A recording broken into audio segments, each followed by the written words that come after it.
Hey Homer, do you want the bad news or the good news? Give me the bad news. The Australian death toll from coronavirus stands at 89. But wait a second, Homer. There is something worse.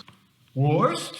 According to the National Museum of Australia, in 2009, 432 people lost their lives in a heat wave. Extreme heat is Australia's biggest risk. Vulnerable populations with underlying illnesses are more likely to die in a heat wave. Additionally, the urban heat island phenomena raises the temperature of cities, deteriorates comfort conditions, and increases the energy demand for cooling the houses. To understand how urban heat island works, it's important to understand how heat is created in cities. Heat is created by energy produced from buses, trains, and people. Clearing vegetation and replacing it with concrete, asphalt, and other heat-absorbing materials results in energy being trapped in buildings and then being radiated back out, heating the suburb and heating the environment. One of Australia's primary growth areas that is being affected by extreme heat is Western Sydney. The problem is that new homes are not being constructed to provide maximum protection from heat waves, and there is less vegetation to reduce surface temperatures. In average, Parramatta experiences 13 days each year where temperatures are over 35 degrees. Let's talk about the consequence that heat could have in Sydney. Economic factors such as increased demand for air conditioning, trains will buckle, and Sydney could have electricity blackouts. Environmental issues such as the bushfires presented in 2018, significant crop losses, and endangered wildlife.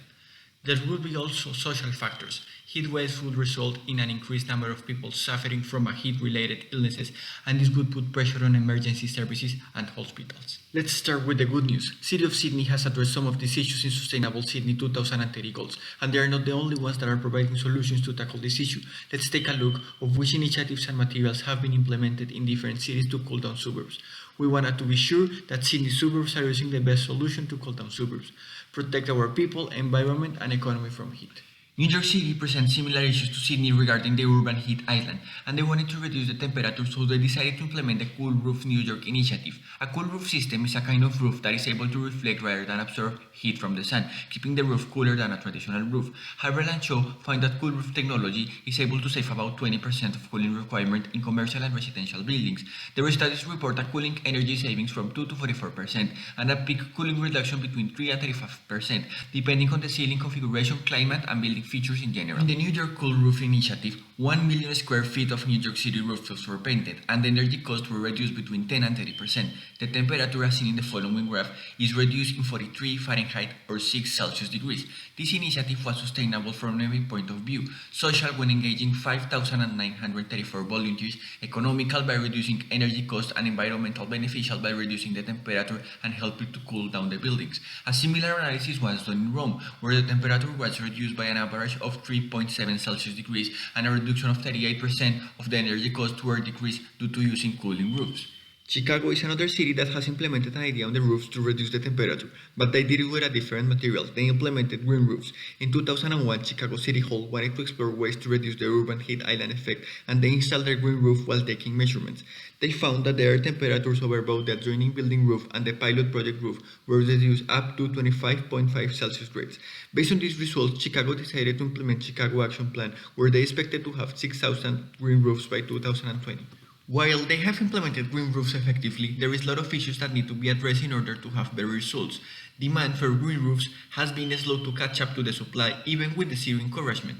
Another issue is that not every single plant is adequate. A deep analysis needs to be done depending on climate, location, and different factors. A different material that is being analyzed in different countries over the world are cool pavements. Unlike cool roofs, cool pavements have no standard definition. The term is mainly used when referring to reflective pavements, which help lower the surface temperatures and reduce the amount of heat absorbed into the pavement.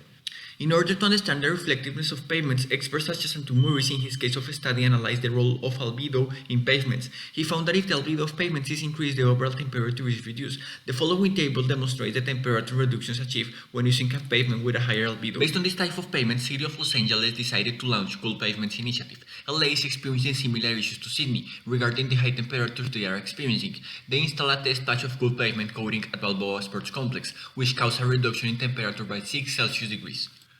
Although the solutions mentioned have demonstrated different ways to decrease the temperature, it is important to understand that the exact same solutions are not the way to go, because the cities are not necessarily the same. For instance, using cooling roofs in every single building is not an effective measure. It has been demonstrated that cool roofs are only useful in medium to small scale buildings. In order to reduce the environment temperature, different solutions such as cool pavements, increasing vegetation, or green roofs have bigger impacts, but there is not a unique path to follow. Resilient Sydney under Direction 2 Action 9 want to turn down the heat. Sydney need to make clear changes in materials and initiatives to cool down suburbs and reduce the heat island effect. There is no one unique solution, but it is a mix of all that would help to cool down the suburbs. It is recommended that Sydney implement the following initiatives: plant more vegetation within suburbs, paint the sidewalks to cool down the suburbs, offer tax deduction for people using technologies in their homes such as cool roof or a green roof, developers implementing materials with low thermal transmittance in their projects. Even though these achievements would help, they are not enough to cool down suburbs if there is not strong policies that guide everyone towards the same goal.